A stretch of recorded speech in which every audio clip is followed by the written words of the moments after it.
Good morning, everyone, and welcome to this week's Irwin Mitchell Thursday Thoughts.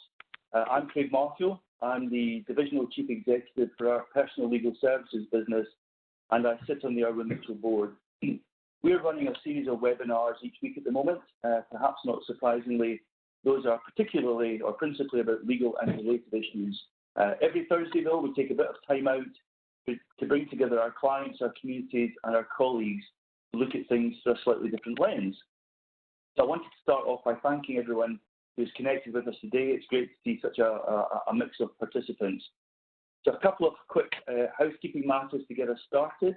So thank you to everyone who's already submitted questions online.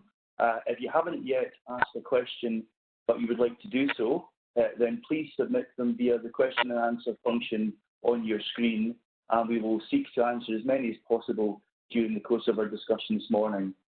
We will be recording this virtual event, and we will send out the recording later on, I think today. So, as I'm sure most of you already know, Irwin Mitchell is the proud official legal partner of England Rugby. I would say it's totally fake news to suggest that as a Scotsman, I'm not entirely supportive of that relationship. But seriously, we're really proud to be the official legal partner, and I'm delighted to be able to introduce today's special guest, who is going to talk to us, no doubt, amongst other things, about leadership in challenging times. Simon Amor's life is absolutely steeped in rugby. He began his premiership career at 18 and went on to play for a host of teams, ultimately coaching London Scottish. He's a former England Sevens captain, was named World Rugby Sevens Player of the Year in 2004. He took home a silver medal at the Commonwealth Games in 2006 and went on to coach Team GB Sevens to silver at the Rio Olympics in 2016. Simon is now part of Eddie Jones' backroom staff as attack coach with the national squad. I think he's doing too good a job in that at the moment. But he combines that with his role as head of England Sevens, where he works across both the men's and women's programmes. So Simon, welcome. Thank you very much for joining us today. It's great to have you. I was going to ask you at the outset how you are. I suspect the answer is probably very tired with all those roles that you have. So I suppose just, do you want to give us some insight into how things are for you at the moment? What's your daily schedule like? And how are you adapting the day job in the current situation? Yes, thanks, Craig. And good morning, everyone. I hope everyone is well and safe and healthy. I think that's probably the most important thing for everyone right now. It's such an interesting and challenging time. And I guess for myself, I'm the England Rugby Attack Coach. I'm also heading up the England Sevens programme, which is going through a fair bit of uncertainty at the moment, particularly with, I'm sure you've seen, postponements of the Olympics, which is putting that back a year. So there's some really interesting challenges around players and the journey they've been on and what that looks like for them for the next sort of year. So it's a bit of a juggle at the moment, just in terms of the two roles, and of course being at home. But what's been really, really good is these types of webinars and the use of Zoom and Microsoft Teams has been excellent in terms of maintaining that connection. And perhaps I'll talk a bit more about that going forward as well, Craig. Good. How are you juggling your different responsibilities at the moment, including with your own family? Really interesting question. What I've found through this process is the importance of having a routine and having a clear schedule. If you've got that routine lined up, and that for me starts every single day with some kind of exercise, different types, some kind of mindfulness or breathing, and getting that done, and then spending a bit of time with the family. I've got 3 young children, 12, 11 and 8, to prioritise a bit of time, and then getting into work. And then it's a case of actually within the work being really clear about the purpose of each meeting or the purpose of each part of work I'm doing. So I guess with the England Rugby Attack, we're looking at ways of evolving our game model at the moment. We're looking at how we still connect with the players. But then with the England Sevens programme, all those players are, of course, they're full-time contracted to the RFU. So a lot of that at the moment is the programmes they need to keep themselves moving forward. So working with the staff and being clear about how we're going to help them continue to progress with their S&C in this difficult, challenging time. Being really clear on the purpose and prioritising your time, I think, is absolutely critical right now. Yeah, I was going to. You touched on your own personal fitness there, and that's actually one of the things I was going to ask you: is how, what are the players doing at the moment in terms of their own fitness? I'd imagine they're not just watching Joe Wicks on YouTube every morning. So, are they being given eating and fitness plans to follow, or is that something that we just do naturally anyway? So the running side of things, the conditioning side of things, not too much of a challenge because, of course, they can go down outside to their local park and maintain that. But the biggest challenge is around the strength. And what some clubs have been able to do is provide, and with some help from the RFU, is provide the players with some individual equipment. Some players have kitted out home gyms, if you like, to a really great level. And then with supplementation of their nutrition, they're able to maintain a lot of their strength. Yeah, and there's obviously there's the ongoing fitness and looking after their conditioning and their bodies, but there's nothing compares to getting out on that field and actually playing. And that's, presumably that touches both on the build up to the game, but there's that mental piece in there as well. The guys must get psyched for a game every week, and obviously when they're playing for England, that's the ultimate in there. So how do you help them through that? Yeah, it's a brilliant point, and I was very fortunate about a couple of years ago to have Brian O'Driscoll came down and actually trained with the England Sevens program for a period of time. One of the questions we asked him is, what do you miss most now that you've retired? Because, of course, a world-class player, I think he received or was awarded the Six Nations Player of the tournament more than anyone else. So a brilliant player. And actually what he said he missed most was actually that camaraderie, the actual being in the team. It wasn't necessarily the wins or the losses, it's the togetherness.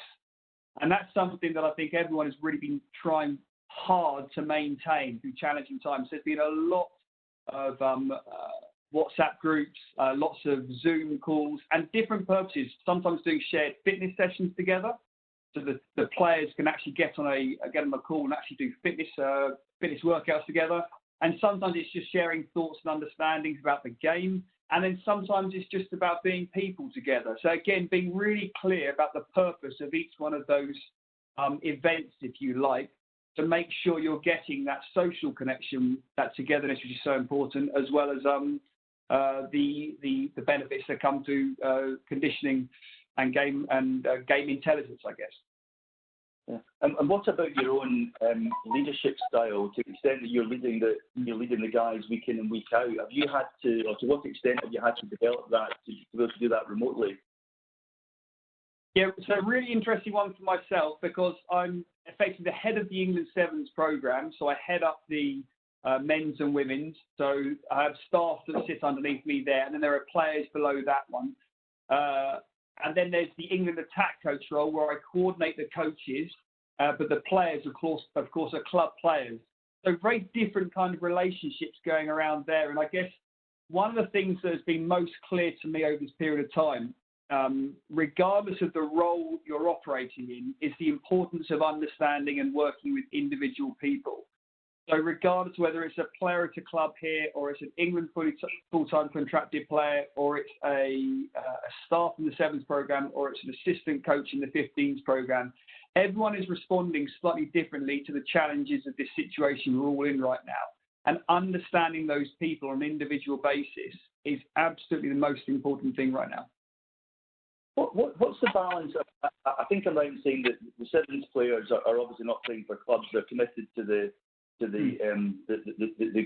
global tournament. But in terms of those players that are obviously the professional players for their clubs, who've also got the commitment to the RFU, what's the balance between the support they get from their club and the support they get from England Rugby? It's a shared effort, to be fair. I think that's really important. It's a combined approach, always trying to get people to be the best they can be. And that's working in harmony with each other, which is really, really important.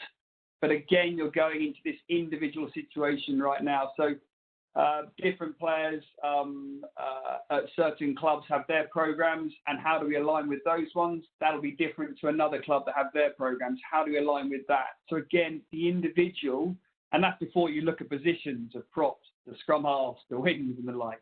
Understanding the individual, really, really important right now. It's interesting there that you say that there are different clubs have different approaches, which is completely understandable on one level. Is it, and I'm not asking you to name clubs or name names, but do you ever get into conflict? Is there ever a conflict between what the national squad or team want to do and the approach of certain clubs? I think there's always, I mean, the great thing about any sport is the debate that goes how you're going to get people to be the best that they can be. And if everyone did the same thing, that would be pretty sterile, I guess. And I would imagine that's the same in business. Mm. And I suppose we've only really touched on the professional game at the moment. I mean, there are 2,000 or 3,000 clubs across England that have a connection or a relationship with the RFU. To what extent are the RFU able to support them? I don't mean individually, but is there guidance going out? Is there help material that they can access? It's obviously a completely different proposition for the amateur clubs. Yeah, and I have to be honest, I'm not fully up to speed with what's going on below the elite professional level, but I do know there's a good fund being set up and helplines, and our community team is out there working strongly because it is the foundations of the game. We're a members organisation, so how we support people, support the clubs, and how do they come through this so they can be better and understand what's their best way of operating. That's really, really important. So the RFU is doing a lot of work in our community team out and supporting those clubs right now. Yeah, just on a related point, Irwin Mitchell is a very proud sponsor of the England Rugby's grassroots mentoring programme that's just launched in the last few months, and it's something that genuinely as a business we're very excited about. It aligns perfectly with our own group values. I don't know if that's something you're directly involved in, but just in terms of mentoring, how important do you think that is for players at all levels? I mean, by all means, you tell us about your personal experiences, maybe when you were a junior player, if there was someone that you looked up to. I'm sure there probably were. Just how did that influence you? I mean, it's so important right now. I mean, it's something that if I cast my mind back to the England Sevens programme, we have a range of players that all train together from the age of 18. So we'd have some people that left school, and within 3 months of leaving school, they were training with a person called Dan Norton, who's the highest try scorer of the World Sevens Series. He's 32 years old. He's got 2 children. So you've got a 32-year-old working with an 18-year-old, which can create real challenges on one side, but real opportunities on the other. So creating a very clear mentoring program where we effectively buddied up players, a senior player with a younger player, understand them as individuals first and foremost, and then help them, guide them on their journey. That not just helped the younger player come through and be the best that they could be, but also created a strong connection amongst the group. Just this week, we've had with the England seniors, we've had senior players on Skype calls with some of our guys in the pathway, again, having similar conversations. What are your experiences that you've been through? This is really important to help a young player guide their way through the start of their career. So it's huge, and it's something that I think we're passionate about, and it's brilliant that it's something that Owen Mitchell are passionate about as well. Yeah, just when we launched the Irwin Mitchell, the partnership with the RFU back in September, October time last year, Dylan Hartley came along to the launch event, and he spoke very passionately about when he started out with in his playing career. Obviously started out in New Zealand, but and he mentioned himself that he volunteered himself that he perhaps had a slightly troubled early stage to his career, and that mentoring had been critically important for him, and he could have gone one of two ways. And great news for rugby and for England. He chose the right path, and he was very heavily influenced, he said, by a mentor that he had at an early stage. I think when he was about 15 or 16. No, 100%. And I think it shows the values of rugby and the game, the togetherness like we speak about, and how a very close squad can support people. And the values of the game itself in terms of being very tough. It's a very physical, confrontational game, but understanding where the rules are in terms of guiding people, actually the right way of behaving on the pitch links into the right way of behaving off the pitch. This is where the strength of rugby really can be in terms of this young people coming through. And in terms of mental well-being, particularly right now, I mean, it's such a challenge to the situation we've got. And again, it goes back to understanding the individual. With the Sevens program, we've managed to put out some podcasts guiding people through we've got a mental skills coach that works with our players and guiding them about how they can manage their emotions and the challenges they've got at the time. But it's really, really important right now with the challenges we face, and particularly for these younger elite level athletes who've never experienced anything. I mean, this is so far from what they do on a day-to-day basis in terms of pushing themselves to the max every single day, being close to a close connected team, to being back at their homes as individuals, to not pushing themselves. This is a big shift in change for them. Yeah, I mean, rugby certainly developed a very strong reputation in the last few years around the mental well-being piece, and it's an interesting contrast when you compare that with other professional sports, and the obvious one that comes to mind is football, where as a professional players, the majority are earning significant amounts of money, and frankly are far too often in the press for doing the wrong things. And how do you feel? Is it the discipline side? Is it the rules that sets rugby apart, say, from football as a comparison? That's a very good question. I was very fortunate to let me just jump into the football. I was very fortunate for the last few years to be on the elite UK Sports Elite program with Gareth Southgate. He's gone and managed the England team. So I've spoken quite a fair bit with him around this particular area. And one of the interesting things in terms of his mental well-being was actually that influence that the media was having about behaviours really constrained a lot of what they wanted to do because they were concerned about making mistakes on the pitch. They were concerned about this, and it made them play with quite a bit of fear. What was really interesting is about how they flipped it on their heads and kind of embraced some of the media side of things and made themselves more open so that actually people can actually understand that some of them are actually really, really good people. And yes, there are people that make mistakes. They're young people with money and stuff, and everyone does that. But that's not everyone across the board. And actually by being a bit more open, they could actually show that actually they are people that work incredibly hard, that do have good values. That is the majority. It's not the exception. And I guess if you look at rugby, what you're very lucky with in rugby is from young ages at the moment, and this is where it's so important, young age, when they come into the game, you'll see quite a lot around the clubs around the country, team respect, enjoyment, discipline, sportsmanship, the 5 values from the RFU, and that's ingrained in young players from a very, very young age. You've got those habits there which they can then build upon. Yeah, so thanks, Simon. So, moving on slightly then, so just picking up some of the questions that we've had in advance. So someone's asked about how leadership is delegated on the pitch beyond just the captain. So obviously the captain is the leader on the pitch throughout the course of the game, but he or she can't control every element of the game. So how does that work in terms of delegation? No, it's a wonderful question, because it is probably the challenge that when you look across the board, it's a good conversation actually with assistant coaches we were having last year in the last campaign. If you look at the 2003 Six Nations team, 2003 World Cup winning team, you saw you had Martin Johnson as captain, but you also had Phil Vickery, Laurie Stelalio, Johnny Wilkinson, Mike Tyndall, Jason Rom. You had so many, Richard Hill, so many leaders out there as well on the field. That was really shared, and that was grown. And a lot of those leaders had either captained England previously or they went on to captain. So that's a really big drive, I think, for all teams to create more leaders within it, and that is by delegating, not making clear that all the responsibility stands on one person's shoulders, particularly for a game as complex as rugby. So what we're working on, what we have worked on with England, and much more challenging with an England team, because you bring this team together for camps. They're not together all the time. So how you do this? Easier with the England Sevens program for me, when you had them all the time as full-time players. You're effectively trying to create a shared mental model is the language. You're effectively trying to get everyone onto the same page. So when you see a particular situation, we all understand how we're going to react through this one. And therefore, our action at the end of it is as one. How do you do that? Well, you try and train as often as you possibly can. So you put the players in particular scenarios, and then you debrief with them so they all on the same page.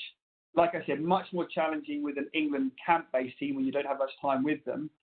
Much easier when you've got them full-time, as you do with the England Sevens program. I think, yeah, you see that. I mean, obviously, as a spectator, you see that more. I think you see that more and more during games nowadays. That the players will come together. There's a small group will get together. So rather than the captain directing everything, whether it's a penalty or whatever, you get a small group will come together and they'll debate the issue and they'll go ahead and do it. It's a very interesting parallel in our own business in legal services, which is traditionally a very hierarchical organisation where the partners run everything. But what we've done, certainly in the last couple of years, and we're developing it day in and day out, is empowering more junior people in the business, obviously in a structured environment. So we're using mentoring, we're using all sorts of different tools. But rather than it being about one person calling all the shots, we absolutely recognise that the best way to develop our own business is to empower people across the whole of the organisation, 3,000 people, and make sure that we develop them and we identify leadership at a very, very early stage, rather than being about time served. Identify those skills, and some people have those skills straight out of college or university, but in the past that would have been it would have been overlooked for a long time to take the best of the organisation. So there's an interesting parallel, I think, there between professional sport and legal services or professional services nowadays. No, I agree. And just to add on to that, I think it's probably the art of coaching or the art of mentoring is understanding the ceilings or the potential, for individuals. So understanding those people that can really grow in these areas of leadership and fostering that and empowering. So a lot of what we try to do as the coaching team within England is actually get the players to speak first as opposed to the coaches to speak first. So the players to share their kind of thoughts and views. And we've got some very strong leaders in Owen and George Ford and others, and we're trying to get more young people. However, still understanding that certain people, they are doers. They are people that will not be the greatest leaders in the world, and that's okay because they've got amazing other strengths. And how do we use them best? And how do we understand how do they fit into supporting the team and playing their role? So it isn't about creating everyone to be a leader. It's understanding the individuals, opening the door for them, and facilitating their growth. Yeah, good. Okay, so let's go to another question we've had here. So how have you used your time during lockdown to develop your ideas for England's attacking play? And I'll obviously take notes here for Scotland, so some trade secrets, please. Yeah, I mean, and this has been a great opportunity to do that because when we're in the campaigns, it's pretty difficult to describe, but they are very, very intense, full on, because the amount of information you're trying to get through, short turnarounds between games, the recovery, reviewing the last game, previewing the next one.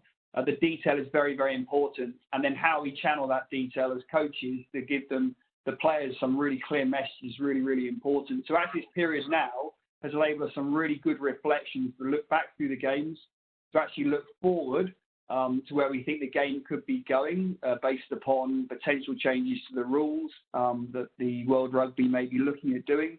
And also, one of the best things is through this time is enabled all of us coaches to spend a lot of time connecting with other coaches.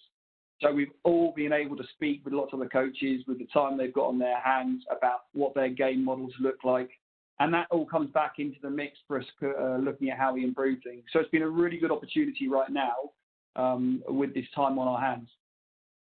So how do you, I mean, I'm always fascinated in every sport. How do you differentiate? How does one team ensure that it stays ahead? So clearly it's about having, if the players or the participants don't have the basic skill, then, that's obviously a large part of it. Then there's the conditioning, there's the fitness. But that coaching element, I mean, you think about how many people are in the England coaching and management setup, and how do you ensure that you keep one step ahead of the competition? Good question. We have a very clear model of what it takes to win, and this is something you'll see quite a lot used within the Olympic sports. A very clear understanding that if you do these areas well, it gives you the best chance of winning. And then you link that effectively with what I guess a good way of describing it is your DNA is as a team. So what is it that culturally the country has always been strong at in terms of how it plays the game? What are the strengths of the players you've got, and how are they playing at the moment with their clubs? So you bring those areas together with a clear model, and then you mix it to create your best way of playing. And then you're thinking about the future, right? If it's here today, where will it be for us in 2023 for the World Cup? Where could the game go? What are other nations going to do? So yeah, it's based upon a good model, but also with a bit of crystal balling to the future. How often do you get players, maybe not at the level that you're the elite level, but there must be some players who find it more of a struggle to differentiate between a coaching method or approach that they're getting at their club, and then when they come into the national squad. I mean, presumably there's obviously the preparation time before Six Nations or World Cup, but you have some players who just struggle to get out of that, to balance the two different approaches, club and country. I think that's a challenge for anyone that goes from one to the other. But what you've got now is a very clear game model, if you like, that England have. A lot of the guys have been in the program now for quite a long time. Their progression during the World Cup gets them really clear about that. So actually, when they move back into the England camp, it's probably less of a challenge than it has been for them. Younger guys coming in got to understand and learn, and that's the same with anyone moving to any new team or, I guess, new organisation. What's the ways of working? I would imagine in any organisation will be slightly different. So how do you become indoctrinated, I guess, into that culture? Okay. Right. Back to more questions. So someone said, you mentioned using mindfulness techniques as part of your daily routine. So what techniques do you find most helpful for you?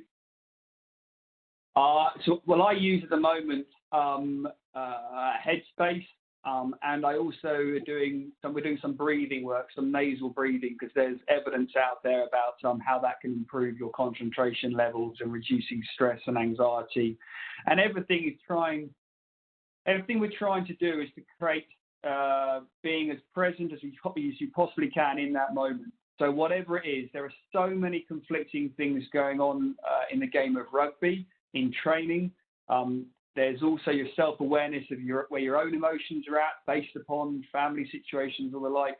So how can you channel everything to being 100% focused in that moment, on that pitch, at that time, in that meeting, that one conversation with the player? So everything is designed around being present. Okay. Gosh, the questions are coming in thick and fast now. So how do you manage those players who have the technical ability but the wrong approach?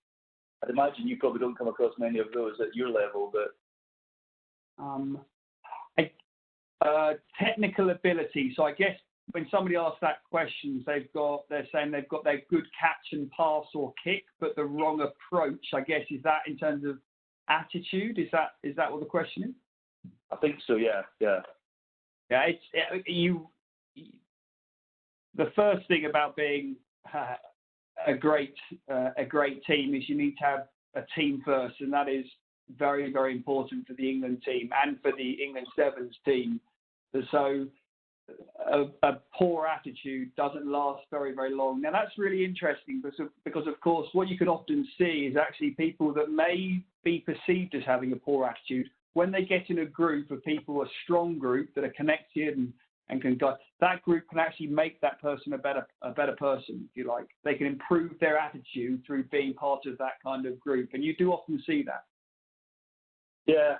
No, I've just got there's a related question come in here saying, is it easier to mould a young player than a more experienced player who's perhaps more set in their ways?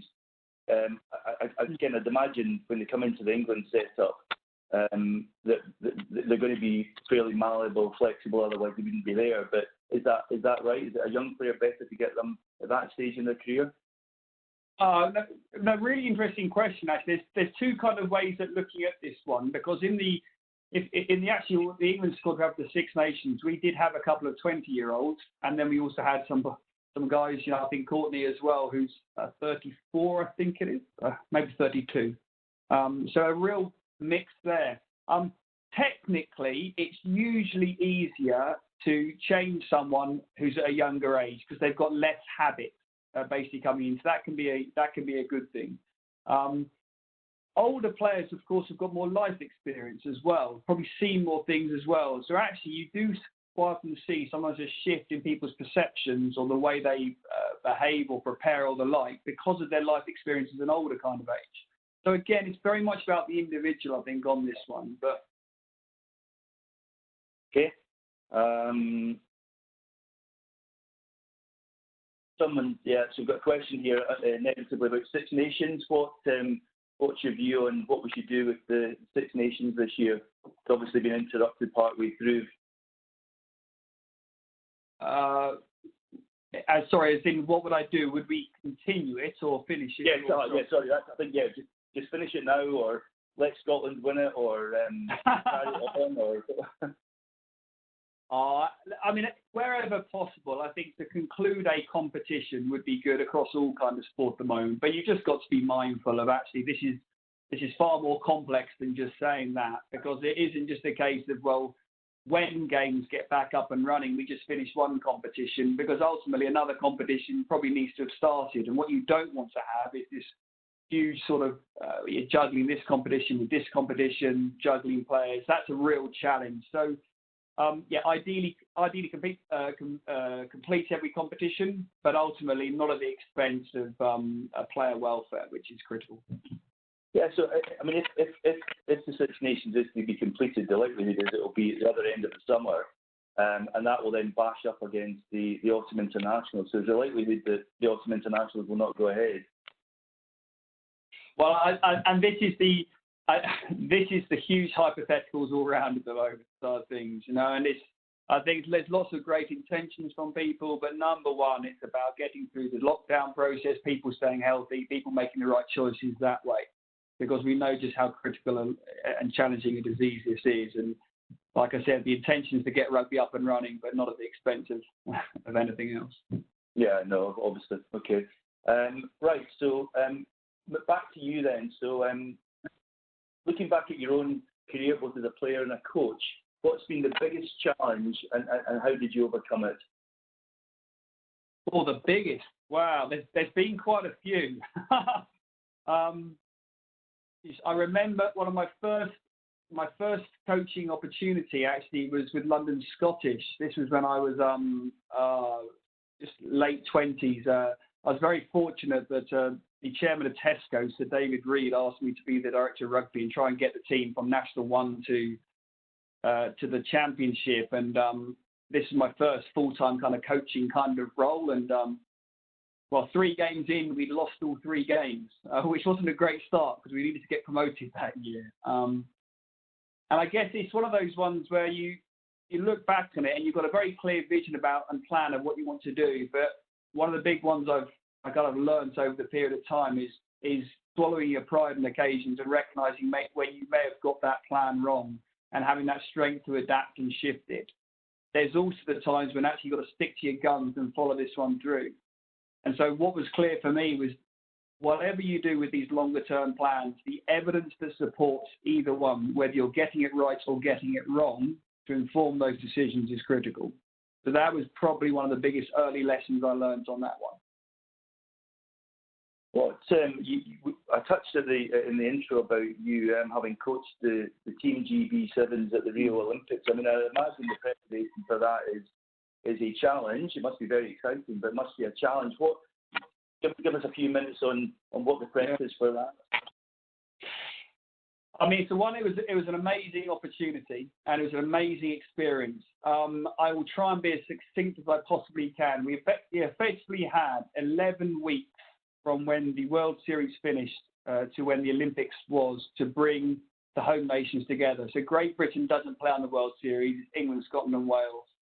And during that period of 11 weeks, we managed to have a few European competitions kind of games where we effectively picked 2 squads that played. And actually, the way it panned out is those 2 teams, so we had a Great Britain 1 and a Great Britain 2, would play against France, or Spain or someone like that, they actually quite often made it to the finals. And what you actually had was some real, people were pushing to the Olympics. So the strength of the competition for training and the intensity of that training and the intensity in competitions was the highest I'd ever seen, because ultimately they were fighting for that spot on the Olympics. So the key thing coming out, the key lesson was, we'll try as much as you possibly can, if you want success in a major event, to make your training and your competition environment for that as brutally ruthless and competitive as you possibly can. Make it as close to the game. That was a great lesson. We then got into the Olympics, and what was really interesting, it was the Rio Olympics, and I'm not sure people can remember, but there were some real challenges around the finances going into the Rio Olympics, whether the event, the Olympic Village, was going to be built in time. Honest story here, I went and did a recce for the Olympics stadium 3 months before the event, and I turned up there, and all there was a patch of grass. There was nothing else. It was a total temporary stadium they had to put up out of scaffolding. And so you could get a feel straight away that this was going to be an event that they've never done rugby sevens before the Olympics. This was going to be pretty chaotic. And so what we did, because our own preparation was very, very chaotic as well, as you like, compared to everyone else who performed as a nation right the way through the last several years, go right the way through the Olympics. Our preparation was 11 weeks effectively coming together. We just played on that. So it was an opportunity. So every single time some more news would come out around the disorganisation of the Olympics or something going wrong in the athletes' village, we knew the other nations were going to start complaining about it, and we knew that was then our advantage, because we went, well, every single time something goes wrong, it plays towards our hand. It plays towards us being more adaptable than anyone else, because we've had to adapt since day one. And then the final thing that was really important on this one was the focus was never about actually winning the medal. The focus was always about the experience to win the medal. And it's really important. It was never about the outcome. And in simple terms with this group, it was around if you get the medal at the end of the day and it's on your wall, when you look at it, what emotions does it bring back to you? What do you feel? And is it really worth it for us, the group at that time, the way they were as people? Is it worth it that you've got a medal up on the wall, but actually look at it and go, you know what, that wasn't my best experience. I didn't enjoy it. It doesn't bring back great emotions. So a lot of the focus was about the experience, the teamship, that will then create that close togetherness, that will then create the medal. Yeah, and a brief summary there. No. It's absolutely fascinating. I mean, obviously not something that the majority of us get to experience at that level. So more recently, obviously, the World Cup in Japan last year, I mean, England did fantastically well, and it pains me to say that, but they did, or you did, and but ultimately, didn't get to didn't get the ultimate prize. How do you work with the players? Because massive highs, but ultimate disappointment. You talked about the medal. It's not just that. How do you then keep the players motivated after the tournament? Well, I only did a couple of sessions before the World Cup, so I've only been back in since. So I was part of a little bit of the debrief with it. But one of the definite learnings for this group, and certainly my experience with teams so far, is how people do deal with failure, because that is how you grow and learn. And it's really interesting. You see, the experiences this group have had, the experiences that I've had with other teams as well, particularly the Sevens team, is how you frame the failures, if you like. Do you frame them as the negatives, or do you frame it as the learning kind of opportunities? And when we're talking about trying to get success going forward, a lot of it is down to past experiences, your self-belief, and clarity on what you want to do. So if you have a really clear idea of how to get success in the future, we're effectively trying to prime the brain for certain situations that the people may experience. So, for example, it may be that actually, for whatever reason, in the 15-a-side games, we're not quite able to win the scrum or win the line-out or something like that. The more that we can have experience of the past of those situations, have discussed this and debriefed it and pre-briefed it, so prime the brain, talk through different scenarios as a group beforehand, then the better our chances of adapting in that moment to find solutions. Because that is the game of rugby at the moment. The game of rugby is not about coaches in stands sitting there and sharing, right, do this message, do this play. It's just too complex. People need to make decisions on the field. So the more we can create those experiences, either through games or through training, then reflect upon it, it's lodged into the brain, the team comes together with a shared understanding, the more successful we'll be going forward. Do you, it's kind of related and not, but to what extent, if any, and you mentioned about your, when you spent some time with Gareth Southgate, but to what extent do you look to other sports for coaching techniques, for the way that they deal with, things like well-being, or, and we talked about football, but any other sports that are relevant? I mean, it's really interesting. My first job, actually, when I left professional rugby, when I left WASP, was actually to work for UK Sport as a performance advisor. So UK Sport gets the money from the Exchequer and the lottery and gives it to Olympic Sports. And my job was to work with a group of Olympic Sports, almost to advise them on kind of how they do their preparations. This is back in 2008, so leading into the 2012 London Olympics. And there's clear benefits of how Olympic sports across the board do things. What's really interesting, though, is when you look at individual sports over team sports.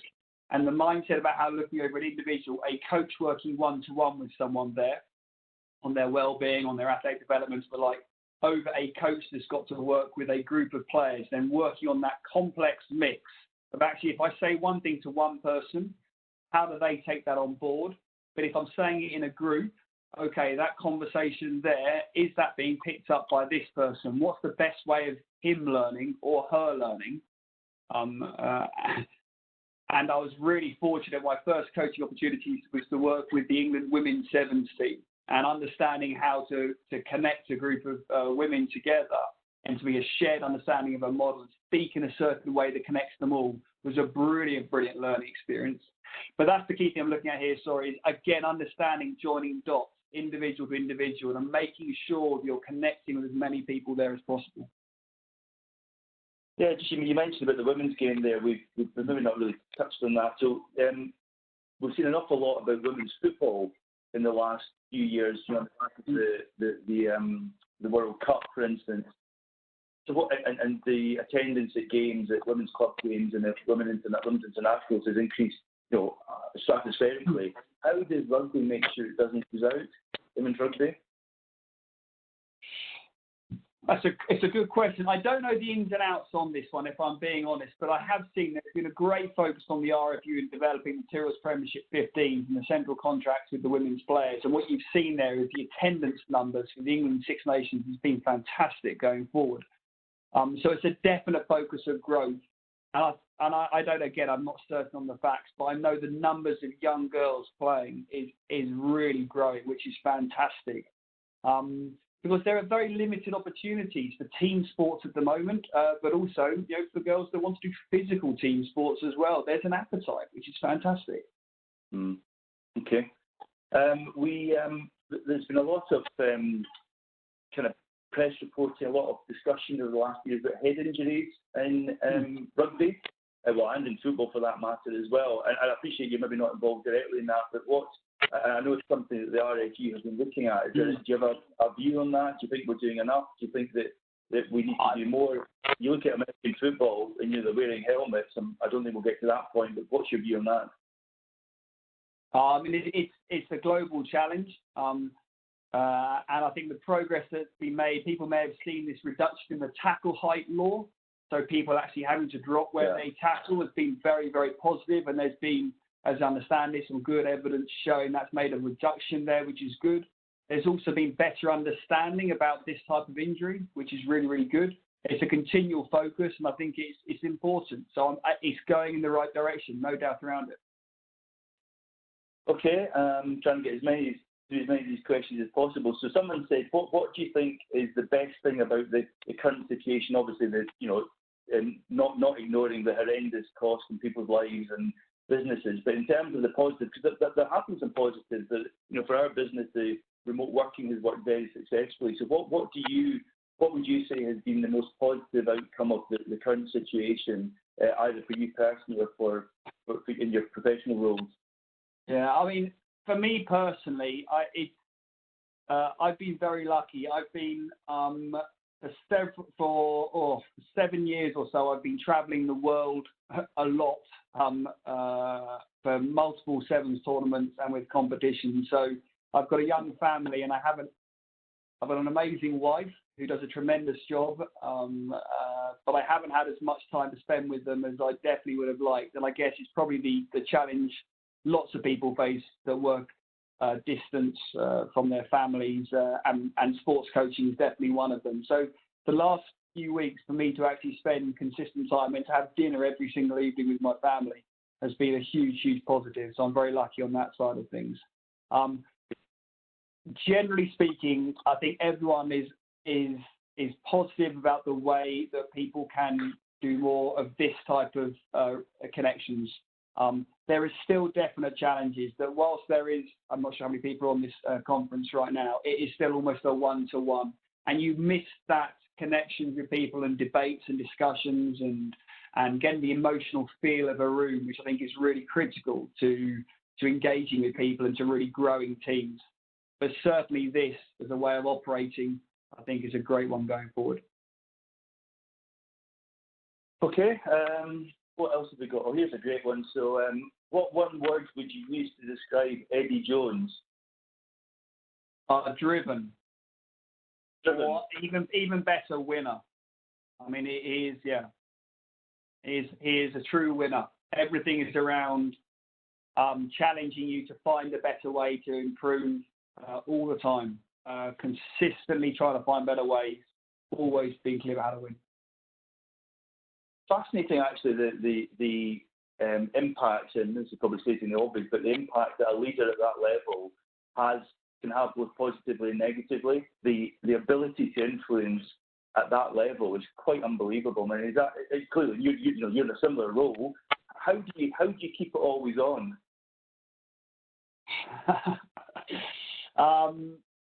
It's a brilliant question. I mean, having been fortunate to work with Eddie closely now for the past 4 months, his energy levels are phenomenal. There's no doubt around that. His inner drive to get to be better and to get everyone to be better around him is infectious. It's a great person to work under and to learn from. Okay. A question here. Just how do you find working with HM Forces leadership? Has that added value to the team? Is that something that you've been with Her Majesty's Forces? Are doing something with the Army or the Navy or? So the team did a little bit before in the World Cup preparations. I wasn't involved with that one. We have done a bit recently with some decision making under pressure with the RAF, which has been interesting, and I think there's an opportunity to do more going forward. But no, it's another opportunity to explore and just change the perspective, which is very, very important when you stop getting caught in this bubble of rugby union. Okay, I think then probably the last question then, it's back to the World Cup, what do you feel that England have learned from the last time, so in Japan, that will enable them to win the next World Cup? What's the lessons and what do they need to do differently?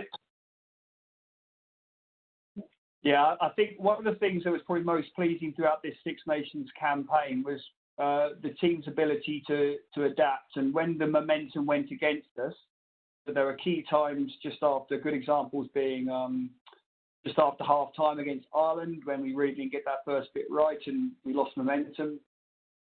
Same again against Wales. They came back in there. The team managed to find ways of solving those problems. And that was the team doing that. That was the players on the field, found ways to get momentum back and then keep ourselves in front. I think that's a brilliant lesson for the team going forward.